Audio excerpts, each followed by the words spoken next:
welcome and thanks for joining us on this edition of News 2. I'm Sandra Singh, topping our newscast tonight. After the threat of Tropical Storm Bertha passed Saturday, St. Thomas residents had to deal with another problem, rolling blackouts. On Sunday, 2 of WAPA's units went down, and since then, St. Thomas has been on a rotating power schedule, but that will soon come to an end. News 2's Erica Parsons has the story. The rolling blackouts on St. Thomas should come to an end soon. We were able to get Unit 14 back yesterday. Today we're working on getting Unit 18 back. Some parts will arrive into the territory early afternoon to facilitate that restoration. St. Thomas residents have been on a rotating power schedule since Sunday when 2 of WAPA's generating units at the Harley Power Plant went down. Pretty much we had taken one offline to perform some efficiency upgrades.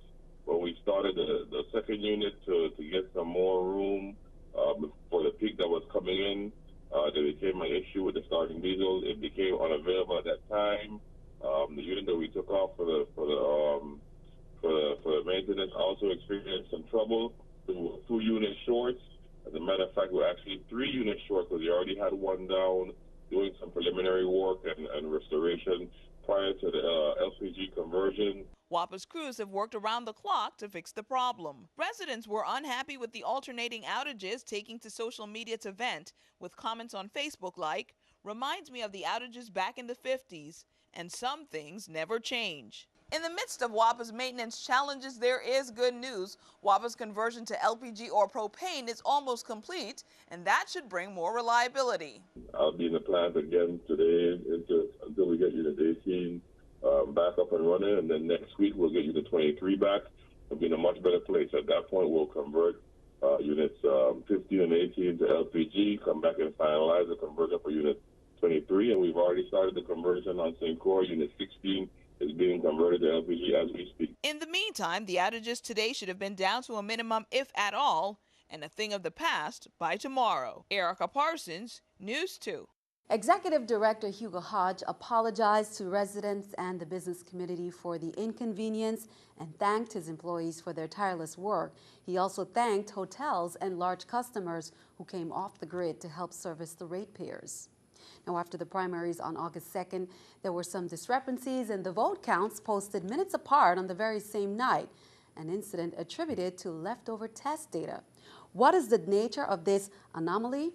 News 2's April Knight has that story.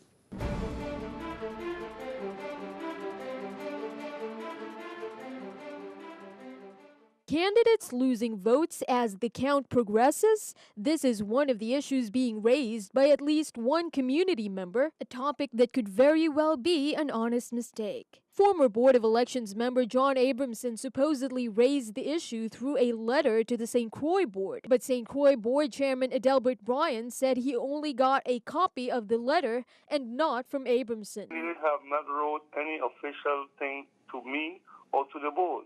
And the law is clear, the right to the supervisor election, who in turn begins the investigation, then brings it to the board. That have not taken place yet. The discrepancies lay between 2 vote counts. On August 2nd, right after the polls closed, the count started on St. Thomas and St. Croix. Unofficial counts were posted several times past 9 p.m., and the votes should have either increased or held steady for the candidates. This was not the case for some. The 941 vote count, for example, has congressional candidate Emmett Hansen's votes at 675. At 947, he dropped down to 664. Votes for Republican state chair candidates also showed significant drops between the 941 and 947 counts. John Canigata dropped from 76 to 55, while Herbert Schoenbaum went down to 42 from 51. The Republican ballots cast also dropped from 151 to 117. Representatives from ESS, the makers of the voting machine, say the error was from leftover test data and that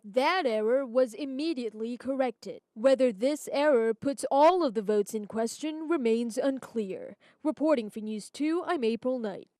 Now, News 2 is trying to reach out to the election system for comments. We will keep you updated on any changes in the tally until they are certified on August 12th.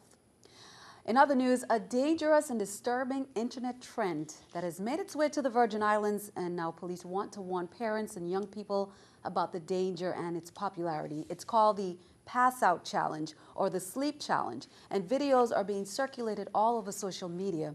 It is done by one person bending over and breathing so heavily that they hyperventilate, and then they quickly stand up. Another person then puts pressure on their chest until they pass out.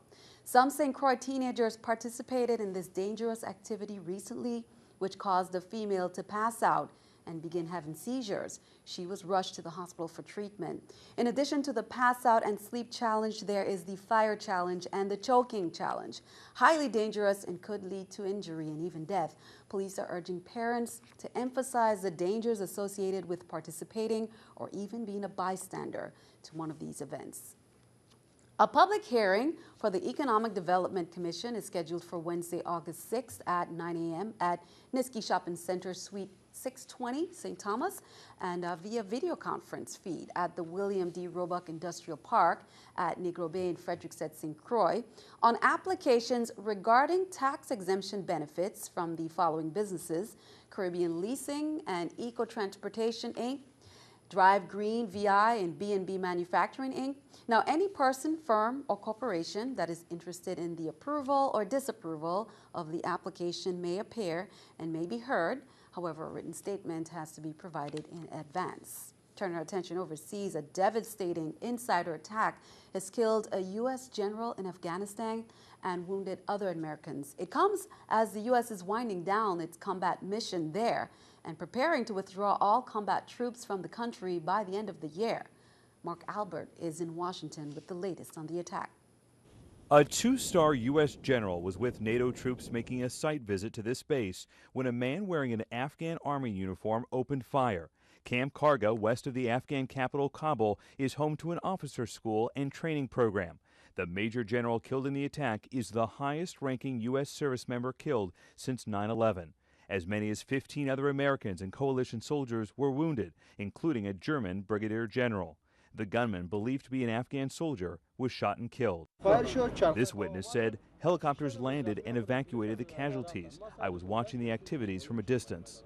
Defense Secretary Chuck Hagel spoke with the U.S. commander in Afghanistan after the attack and pledged the Pentagon's full support and resources for the investigation. Secretary Hagel extends on behalf of the men and women of this department his heartfelt condolences, his thoughts, and his prayers to all those affected by this tragedy, most especially the family of our fallen soldier. Afghan soldier and police attacks on coalition troops, known as insider or green on blue attacks, dropped dramatically last year after 38 separate incidents in 2012 that killed 53 coalition troops.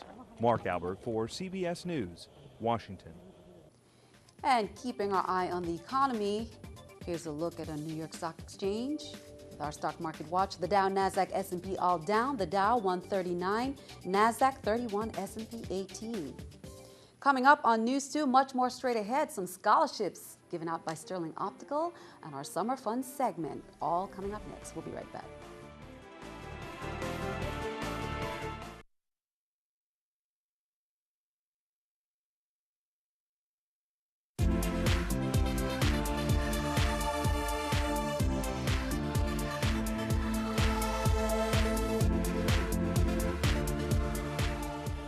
It's time for a Summer Fun segment. To the casual observer, it may look like all the rider has to do is just sit there, but for anyone who has ridden a horse, they beg to differ.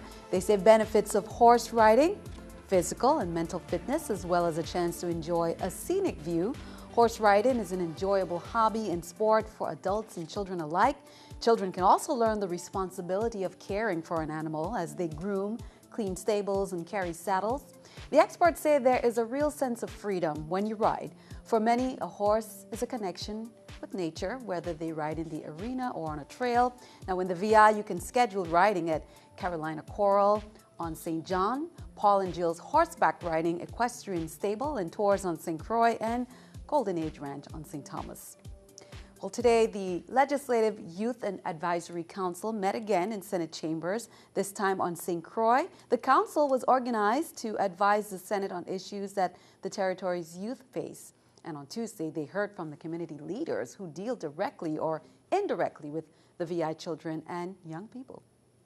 A number of problems have been identified, and many of them are tied to the link between child poverty, family status, education, and income. We have observed the persistence and growth of the detached youth, young people who are between the ages of 16 and 19 who are not in school or working. Although teenage pregnancy rates have actually declined, we find our young mothers struggling to find gainful employment and become educated. Congratulations to all the youngsters. Now on Tuesday, Sterling Optical gave away $15,000 to some of the territory's top students. It's the 13th year the group has presented the Adams Mahapath Scholarships. 8 St. Croix graduates each received awards in the amount of $1,250. These individuals were judged based on their SAT scores, grade point averages, and community involvement, which is very important to us. Behind me, I have future scientists, doctors, nurses, biomedical engineer, and I'm very proud of all 12 of them. Investing in the young people in the community is really important. Education is what has led to our success. It's really a great pleasure in doing that over the last, and we've been doing this from 2002. So again, congratulations to the parents, to the graduates, and the community at large in that we are producing really bright young individuals from our community that we can be really proud of. Meanwhile, on St. Thomas, 4 students were awarded the annual Sterling Optical Scholarship. 3 of the students were at the Sterling Optical at Lockhart Gardens to receive their awards, along with their proud parents. Congratulations to Arthur Williams from Antilles School, who is now attending the Massachusetts Institute of Technology to study biomedical engineering. Arthur was not able to receive his award personally because he is already on his way to MIT. Ashley Thomas from Ivana Udoracan High School will be studying biology at the University of the Virgin Islands. Jacoby Peets of All Saints School will also be attending UVI to study engineering. And Charlotte Amalie High School student Stuart Libert Jr. will be attending Michigan Technological University to study biomedical engineering. Congratulations to all the students. Senator Alicia Chucky Hansen says the authority to place a moratorium over new licenses that deeply affects an entire industry, especially one vital to the Virgin Islands economy and culture as fishing, should not be in the hands of non-elected officials. Her measure to lift the current moratorium on commercial fishing licenses through the Senate, and now the measure is on its way headed to the governor for approval. Senator Chucky Hansen attached her measure lifting the moratorium as an amendment 30-1114 to Bill 30-0370, which was passed by the Senate on July 28, 2014. The moratorium on commercial fishing licenses has been in effect since August 24, 2001. Commodities supported by the USDA will be distributed to eligible persons by the Virgin Islands Department of Education Special Nutrition Programs on St. Thomas at the Lockhart Elementary School cafeteria. That's on Saturday, August 9th, from 7 to 2 for senior citizens and disabled persons only, and on Sunday, August 10th, from 7 a.m. until supplies are depleted. On St. John, it will be held on Saturday, August 16th, from 9 a.m. to 4 p.m. at the Julius E. Sprouse School cafeteria. Distribution to St. Croix residents will be held at the Charles Emmanuel School cafeteria on Saturday, August 23rd, from 7 a.m. to 2 p.m. and again on Sunday, August 24th. Well, what are those prices looking like at the pumps? The wholesale price for regular and premium remained steady compared to last week's rates, and the price of diesel also remained steady after Hovensa adjusted their rack rates. Independent gas station operators in the territory are now paying $3.50 per gallon for regular, $3.70 per gallon for premium, and $3.42 per gallon for diesel fuel when they buy their fuel wholesale at Hovensa. Those prices include the 14 cents per gallon tax the refinery collects for the government. Be sure to stick around. Your News2 AccuWeather forecast is coming up next.